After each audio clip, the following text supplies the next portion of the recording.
लोकसभा चुनाव 2024 में राजस्थान में शुरू से ही सियासी उलटफेर का खेल चल रहा है। वहीं चुनाव की सुगबुगाहट शुरू होते ही सबसे पहले कांग्रेस के दिग्गज नेता महेंद्रजीत सिंह मालवीय ने बीजेपी का दामन थामकर सियासी गर्मी का पारा और चढ़ा दिया था। इसके बाद मालवीय को बीजेपी ने बांसवाड़ा डूंगरपुर लोकसभा सीट से उम्मीदवार बना दिया। इसके बाद तो बांसवाड़ा में कांग्रेस के नेताओं के पाला बदलने का दौर जो शुरू हुआ वह खत्म होने का नाम ही नहीं ले रहा था। नतीजा ये हुआ कि कांग्रेस को यहां अपना उम्मीदवार मिलना मुश्किल हो गया था। वहीं नामांकन के आखिरी दिन बांसवाड़ा में पर्चा दाखिल करने से 1 घंटे पहले कांग्रेस के अंदर बड़ा खेल हो गया। बांसवाड़ा डूंगरपुर लोकसभा सीट पर दूसरे फेज में चुनाव होना है। वहीं इस सीट पर नामांकन की आखिरी तारीख 4 अप्रैल है। वहीं 3 अप्रैल तक कांग्रेस ने इस सीट पर किसी उम्मीदवार का नाम फाइनल नहीं किया था, लेकिन 4 अप्रैल की सुबह कांग्रेस की ओर से अर्जुन बामनिया का नाम सामने आया। इसके बाद साफ था कि बामनिया अपना नामांकन करवाएंगे, लेकिन वह नॉमिनेशन करने पहुंचे ही नहीं। बताया गया कि अर्जुन बामनिया ने जब नामांकन नहीं कराया तो उनकी जगह पर यूथ कांग्रेस के प्रदेश महासचिव अरविंद डामोर ने नामांकन दाखिल कर दिया। बताया जा रहा है कि उन्होंने डमी कैंडिडेट के रूप में अपना पर्चा दाखिल किया है, जबकि उनका नाम न लिस्ट में था और न ही उनके बारे में किसी तरह की चर्चा थी।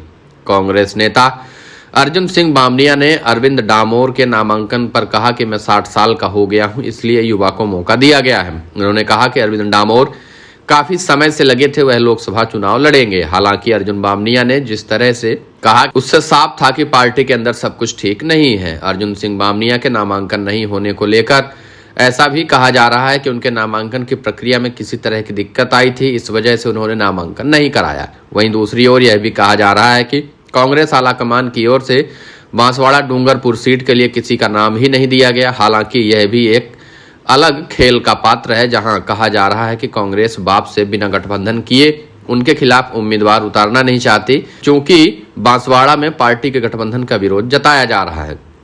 वहीं अब यह भी कयास लगाए जा रहे हैं कि कांग्रेस आलाकमान के निर्देशों से यहां अलग क्षेत्रीय नेताओं और कार्यकर्ताओं ने उम्मीदवार उतारने का फैसला किया है, जिसके तहत अरविंद डामोर को नामांकन कराकर उम्मीदवार घोषित किया गया है।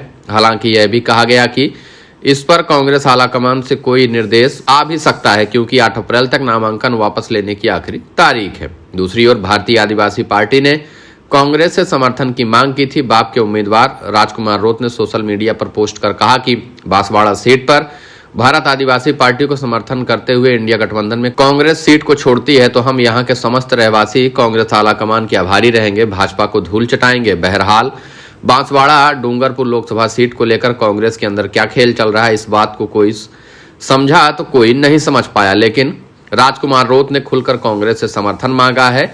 8 अप्रैल तक नामांकन वापस करने की तारीख है। देखना होगा कि कांग्रेस आलाकमान राजकुमार रोत को अपना समर्थन देती है या नहीं देती। फिलहाल राजकुमार रोत ने अपने इरादे तो साफ कर दिए हैं कि उनको कांग्रेस और इंडिया गठबंधन का साथ चाहिए, जिससे वह भाजपा को हरा सके। महेंद्रजीत सिंह मालवीय को एक तरफा हराने के लिए कांग्रेस से गठबंधन जरूरी है और राजकुमार रोत भी इस बात को अच्छे से समझ चुके हैं। इसीलिए उन्होंने खुलकर नामांकन करने की आखिरी तारीख के दिन सोशल मीडिया पर कांग्रेस से समर्थन मांगने का खुला ऐलान कर दिया। फिलहाल अर्जुन सिंह बामनिया के नामांकन न दाखिल करने की सबसे बड़ी वजह भी यही मानी जा रही है कि अर्जुन सिंह बामनिया पूर्व मंत्री और बड़े नेता है।